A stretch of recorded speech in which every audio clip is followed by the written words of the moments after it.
ನಾರಾಯಣ, ನಿವೃತ್ತ ಶಿಕ್ಷಕ, 20 ವರ್ಷಗಳ ಬಳಿಕ ತನ್ನ ಹಳ್ಳಿಯ ಹಳೆಯ ಮನೆಗೆ ವಾಪಸ್ಸು ಬಂದ. ಆ ಮನೆ ಅವನ ಬಾಲ್ಯದ ನೆನಪಿನಿಂದ ತುಂಬಿತ್ತು.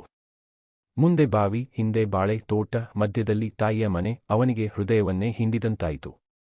ಮನೆಯೊಳಗೆ ಪ್ರವೇಶಿಸಿದಾಗ ಧೂಳಿನಿಂದ ತುಂಬಿದ ವಾತಾವರಣ, ಕಾಲುಕುಸಿದ ಗೋಡೆಗಳು ಅವನ ಮನಸ್ಸನ್ನು ಕಂಗೆಡಿಸಿತು. ಆದರೆ ಆ ಮನೆಗೆ ಜೀವ ನೀಡಿದದ್ದು ಅದರ ನೆನಪುಗಳು. ತಂಗಿ ಲಲಿತಾ ಜೊತೆ ಆಟವಾಡಿದ ದಿನಗಳು, ತಾಯಿಯ ಬಿಸಿ ತಿನಿಸುಗಳು, ತಂದೆಯ ಕಠಿಣ ಶಿಸ್ತು ಎಲ್ಲವೂ ಹೃದಯದಲ್ಲಿ ಎದ್ದಾಡುತ್ತಿದ್ದವು. ಒಂದು ದಿನ ಹಳೆಯ ಪೆಟ್ಟಿಗೆ ತಿರುಗಿದಾಗ ಅವನ ಕೈಗೆ ಲಲಿತಾ ಬರೆದ ದಿನಚರಿ ಬಂತು. ಪುಟಗಳನ್ನು ತಿರುಗಿಸುತ್ತಿದ್ದಾಗ ಒಂದು ಸಾಲು ಅವನ ಕಣ್ಣು ಕಟ್ಟಿಹಾಕಿತು. ಅಣ್ಣ, ನೀನು ಮಾತ್ರ ನನ್ನೊಡನೆ ಸದಾ ಇರು. ಲಲಿತಾ 17ರ ವರ್ಷದಲ್ಲಿ ತೀವ್ರ ಜ್ವರದಿಂದ ತೀರಿ ಹೋದಳು. ಆ ದಿನ ನಾರಾಯಣ ನಗರಕ್ಕೆ ಪರೀಕ್ಷೆಗಾಗಿ ಹೋಗಿದ್ದ. ಅವನು ವಾಪಸ್ಸು ಬರುವಷ್ಟರಲ್ಲೇ ಅವಳು ಇಹಲೋಕ ತ್ಯಜಿಸಿತ್ತು. ಆ ದಿನದಿಂದ ಅವನ ಮನಸ್ಸಿನಲ್ಲಿ ಅವಳ ನೆನಪು ಅಮರವಾಗಿಯೇ ಉಳಿಯಿತು.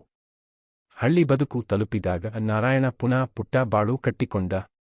ಹಳ್ಳಿ ಮಕ್ಕಳು ಬಂದು ಪುಸ್ತಕ, ಪೆನ್ಸಿಲ್ ಕೇಳಿದಾಗ ಅವನು ಸಂತೋಷದಿಂದ ಕೊಟ್ಟ. ತಾನು ಕಲಿತದ್ದೆಲ್ಲ ಮಕ್ಕಳಿಗೆ ಬೋಧನೆ ಮಾಡಲು ಆರಂಭಿಸಿದ. ಹಳೆಯ ತೋಟವನ್ನು ಸ್ವಚ್ಛಗೊಳಿಸಿ ಮತ್ತೆ ಹಸಿರಿನಿಂದ ತುಂಬಿದ. ಪಕ್ಕದ ಮನೆಯವರು ಸಹ ಅವನನ್ನು ಆತ್ಮೀಯತೆಯಿಂದ ಸನ್ನಿಹಿತರಂತೆ ಸ್ವೀಕರಿಸಿದರು. ಅವನ ದಿನಚರಿ ಸರಳವಾಗಿತ್ತು. ಬೆಳಿಗ್ಗೆ ದೇವರ ಪೂಜೆ, ಮಧ್ಯಾಹ್ನ ದಿನಚರಿಯ ಓದು, ಸಂಜೆ ಮಕ್ಕಳೊಂದಿಗೆ ಆಟ. ತಂಗಿಯ ನೆನಪಿನಲ್ಲಿ ಅವನು ಬದುಕುತ್ತಿದ್ದ, ಆದರೆ ನೋವಿನಿಂದಲ್ಲ, ನೆನಪಿನ ಉಬ್ಬರದಿಂದ. ಒಂದು ದಿನ ದೇವರ ಕೋಣೆಯಲ್ಲಿ ಕುಳಿತು ಅವನು ತಂಗಿಯ ಫೋಟೋವನ್ನೇ ನೋಡುತ್ತಾ ಆಕೆ ಬರೆದ ಸಾಲು ಮತ್ತೆ ಓದಿದ. ಅಣ್ಣ, ನೀನು ನನ್ನೊಡನೆ ಸದಾ ಇರು. ನಾರಾಯಣನಿಗೆ ತಿಳಿದಾಗಿತ್ತು, ಅವನು ಅವಳ ಜೊತೆ ಇದ್ದ, ಅವಳ ನೆನಪಿನಲ್ಲಿ, ಅವಳ ಬರೆಹದಲ್ಲಿ, ಅವಳ ಪ್ರೀತಿಯಲ್ಲಿ. ಅವನ ರಿಟೈರ್ಮೆಂಟ್ ಪೀಸ್ಫುಲ್ ಆಗಿತ್ತು, ಆದರೆ ಅದು ಒಂಟಿತನದಿಂದ ತುಂಬಿರಲಿಲ್ಲ. ಲಲಿತಾ ಜೀವಂತಳಾಗಿ ಅವನೊಳಗಿದ್ದಳು. ಮನೆ ಪ್ರೀತಿ ಮತ್ತು ನೆನಪಿನಿಂದ ಜೀವಿಸಿತು. ಹಳ್ಳಿ ಮಕ್ಕಳಲ್ಲಿ ಅವನು ತಂಗಿಯ ನಗುವನ್ನು ಕಂಡ. ತಾಳ್ಮೆ, ಪ್ರೀತಿ, ನೆನಪು ಇವು ಜೀವನದ ನಿಜವಾದ ಪ್ರಾಣವಾಯುಗಳು.